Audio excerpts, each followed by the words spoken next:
Doctor Vinayak Tumram, जन्म 1 August 1957, Armori, जिल्हा गडचिरोली. विनायक यांचा शिक्षण अभिनंदन कनिष्ठ महाविद्यालय, बापूनगर, उमरेड रोड, नागपूर येथे झाले. नवभारत कनिष्ठ विज्ञान महाविद्यालय, मूल येथे 10 वर्ष पदार्थ विज्ञान विषयाचे प्राध्यापक म्हणून अध्यापनाचे कार्य केले. विनायक तुमराम यांना आधीपासूनच साहित्य, संगीत, लोककला, वक्तृत्व, राजकारण व समाजकार्यामध्ये रुची होती. आज ते एक महान साहित्यकार म्हणून ओळखले जातात. त्यांचे लिहिलेले साहित्य पूर्ण विदर्भात प्रसिद्ध आहेत.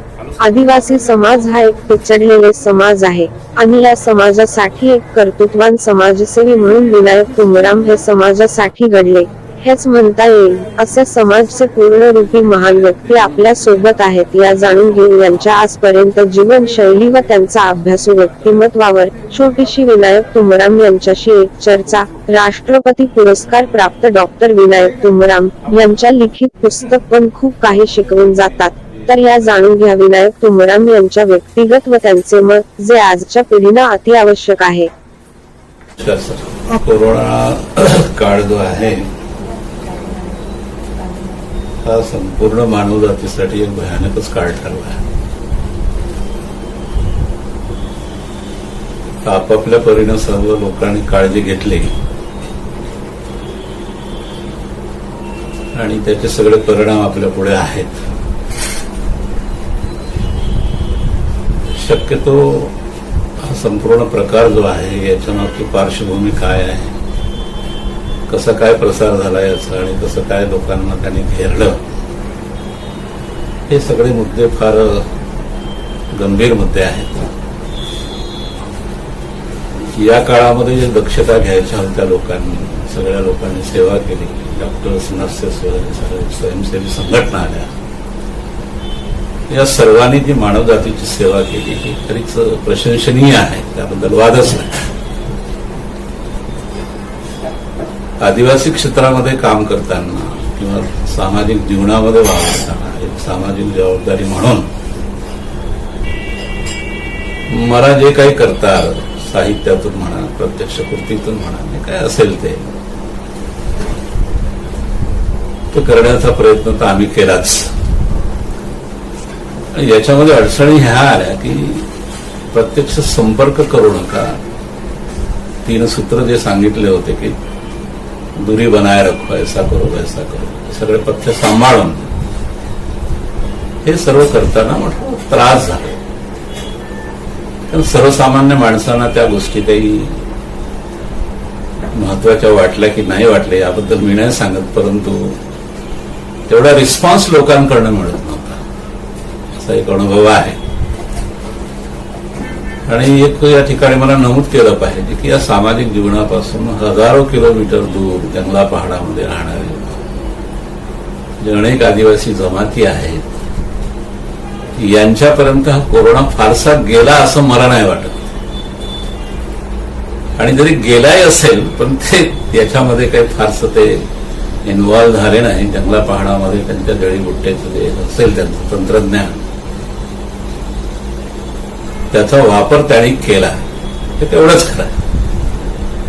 पण ही बिमारी जितकी महाभयंकर होती की त्याच्या लपेटमधून, त्याच्या प्रभावातून तेही सुटू शकले नाही. अनेक लोक मरण पावले. शासनाला मी धन्यवाद देतो यासाठी की अत्यंत दुर्गम भागामध्ये गडचिरोली जिल्ह्याच्या बॉर्डरपर्यंत ते यंत्रणा गेली.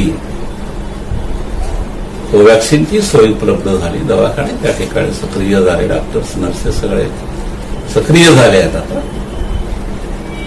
आणि ही प्रक्रिया त्या आदिवासींपर्यंतही गेली. मध्यंतर एक दौराही केला होता सहज भेटी म्हणून, पाहून आलो मी कसा रिस्पॉन्स आहे, काय आहे.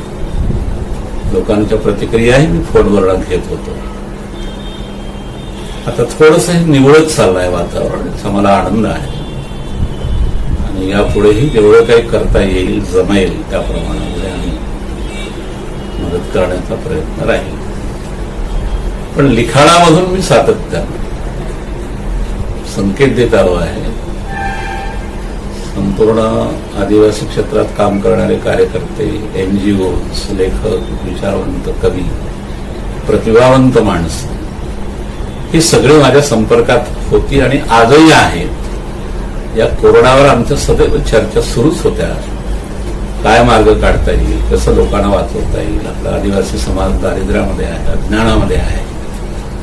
भक्तांवर जास्त त्यांची श्रद्धा आहे डॉक्टरांपेक्षा, अंधश्रद्धांमध्ये जगून आहे. तर हे कसे जगतील, कसे वाचतील, कसे सर्व्हाइव्ह करतील, अशा आमच्या सातत्याने चर्चा सुरूच होत्या. आणि तिथून काय मार्ग काढता येईल हे आमचं चिंतन सुरू होतं. मध्यंतरी आम्ही एक बैठकीत घेण्याचा विचार केला होता कोरोना संदर्भामध्ये, नंदुरबार जिल्ह्यामध्ये वगैरे. पण त्यावेळेला जरा कोरोनाचा कहर वाढल्यामुळे मग ते पोस्टपोन झालं. पण चर्चेमध्ये मात्र आम्ही आजही आहोत असं मला वाटतं. खरं म्हणजे सन्मान म्हणण्यापेक्षा ते पुरस्कार मला मिळाले.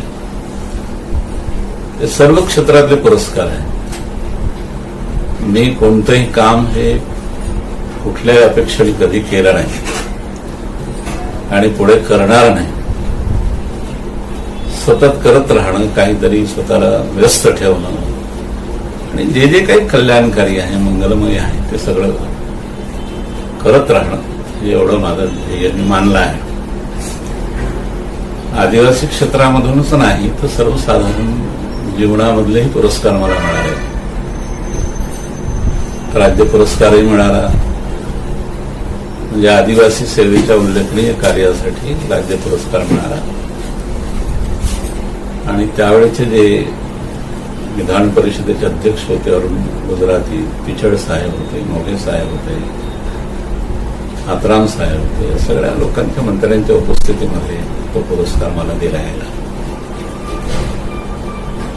सर्वोच्च सन्मान ज्याला म्हणतो आपण, भारताचे महामहिम राष्ट्रपती त्यावेळेचे डॉक्टर APJ अब्दुल कलाम यांनी मला उत्कृष्ट शिक्षक पुरस्कारही त्यावेळेला बहाल केला. विज्ञान भवन दिल्ली येथे फार मोठा कार्यक्रम झाला आणि माझ्या भाग्याने तो पुरस्कार मला मिळाला, राष्ट्रपती पुरस्कार. त्यानंतर माझ्या ग्रंथाला जे आदिवासी धर्मावर जे पुस्तक मी लिहिलं, आदिवासी और उनका निसर्ग धर्म म्हणून, त्याला महाराष्ट्र राज्य हिंदी साहित्य अकादमीचा पुरस्कार मिळाला. त्यानंतर प्राध्यापक रासरी जोग प्रतिष्ठेचा पुरस्कार आहे मराठी साहित्यातला. समीक्षक होते जोग सर, त्यांच्या नावाने दिला जाणारा महाराष्ट्र साहित्य परिषदेचा पुरस्कार मिळाला. गडचिरोली जिल्ह्यातल्या कार्यासाठी गडचिरोली भूषण पुरस्कार मिळाला. असे अनेक पुरस्कार, जवळपास 20 ते 25 पुरस्कार माझ्या नावावर आहेत. अर्थात हे सर्व त्या त्या क्षेत्रातले जाणकार ते शोधत राहतात. माणसं कोण काय करतात. जसं आपण आलात, माझ्या ध्यानीमणी स्वप्नही नव्हतं की आज माझा इंटरव्ह्यू होईल, पण अशाच प्रकारे अकस्मात ते योग येत गेले. मी कार्य म्हणून करत गेलो. मला अपेक्षा मी ठेवलीच नाही. अशा पद्धतीने अनेक पुरस्कार मिळाले. साहित्य क्षेत्रातले मिळाले, सामाजिक क्षेत्रातले मिळाले. खरं म्हणजे साहित्य हा माझा आवडीचा विषय होता. साहित्य, राजकारण, समाजकारण हे सर्व माझ्या आवडीचे क्षेत्र आहे. राजकारणामध्ये पक्षांतर होत असतात, परिवर्तन झाली त्या प्रवाहामध्ये सध्या आता मी थोडासा दूर आलो आहे. पण एकेकाळी मी काही पदं भूषवलीच आहेत. जसं मूल नगर परिषदेमध्ये शिक्षण सभापती राहिलो, चंद्रपूर जिल्हा अनुसूचित जमाती सेलचा अध्यक्ष राहिलो, मूल सावली तालुका काँग्रेस कमिटीचा अध्यक्ष राहिलो आणि राज्याच्या राजकारणामध्ये मी सक्रियच होतो. अजूनही आहे, भागतो नाही. निवडणुका लढवल्या, BSP तर्फे गडचिरोली विधानसभा लढवली, चांगली मतं मिळाली. दुसऱ्या तिसऱ्या क्रमांकावर मी राहिलो. हे झालं राजकारण. सामाजिक जीवनामध्ये अनेक आंदोलनं, अनेक मेळावे, अनेक मोर्चे, परिषदा, चर्चासत्रे विविध उपक्रमांमध्ये माझा सहभाग राहिला आहे. शेकड्यांनी कातरणं माझ्याजवळ आहेत, कार्यक्रमाचे पुरावे आहे. सगळं राखून ठेवल्याबरोबर बँडिंग्स करून ठेवले. आणि साहित्य क्षेत्रामध्ये ते तर माझ्या आवडीचंच फील्ड. त्या भद्रावतीला जेव्हा मी होतो चार्जमन म्हणून डिफेन्समध्ये काम करत होतो, 1978-79 तो काळ होता. त्यावेळेला माझं लग्नही झालं नव्हतं. अशा वेळेला मी तिथे संपूर्ण भारतातलं पहिलं साहित्य संमेलन, आदिवासी साहित्य संमेलन भद्रावतीला मी आयोजित केलं होतं. त्यावेळेला राम शेवाळकर आले होते, यशवंत मनोहर होते, मोठे मोठे साहित्यिक मंडळी त्यांना तिथे मी बोलवलं होतं. आता ती 10 संमेलनं झाली महाराष्ट्रामध्ये, आदिवासी साहित्य संमेलन. नंतर मी आदिवासी उलगुराड साहित्य चळवळ उभी केली, दुसरी चळवळ. त्याची 4-5 संमेलनं झाली. आणि सातत्यानं मी लेखन करत राहिलो. आपल्याला हेही सांगितलं पाहिजे की महाराष्ट्रातली पहिली पीएचडी आदिवासी साहित्यावरची. आदिवासी साहित्य काय आहे, कशाचं आहे, कोणाचं साहित्य आहे, कशासाठी लिहिलं गेलं, हे काहीही साहित्यिकांना माहित नव्हतं. त्यावेळेला मराठी साहित्यामध्ये जनसाहित्य, दलित साहित्य असे वेगवेगळे प्रवाह होते, स्त्रीवादी साहित्य. पण आदिवासी साहित्य हा शब्दच त्यावेळेला अस्तित्वात नव्हता. मी विचार केला की आमचं प्रतिबिंब साहित्यामध्ये नाही. आदिवासींचं जंगलाफाडातली माणसं आहेत, लंगोटीमध्ये राहणारी माणसं आहेत, त्यांच्या भावभावनांची किंमत कोण करणार, कोणी दखल घ्यायची, कोणी त्यांचं दुःख सावरायचं, कोणी त्यांना दिशा दाखवायची.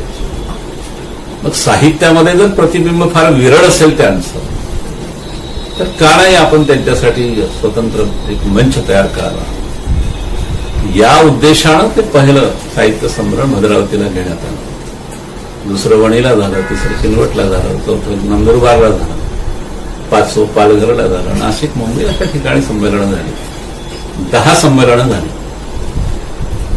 आता हे आदिवासी साहित्य आता नावारूपाला आहे. या अनेक अंधश्रद्धांनी हा समाज बिलकुल ग्रस्त झालेला आहे, आजही आहे. तर माझं नवीन पुस्तक मी लिहून राहिलो महाराष्ट्रातल्या जवळपास 10-12 जातींवर, जमातींवर. अंधश्रद्धा तर आमच्या जीवनाला चिटकूनच आहेत. आज सुद्धा आमची माणसं डॉक्टरकडे जात नाही बरं का. भक्तांवर जास्त श्रद्धा आहे, जळीबुटींवर जास्त श्रद्धा आहे. माझं असं सांगणं आहे त्यांना की तुम्ही जरा विज्ञानवादी दृष्टीने वाटचाल केली पाहिजे.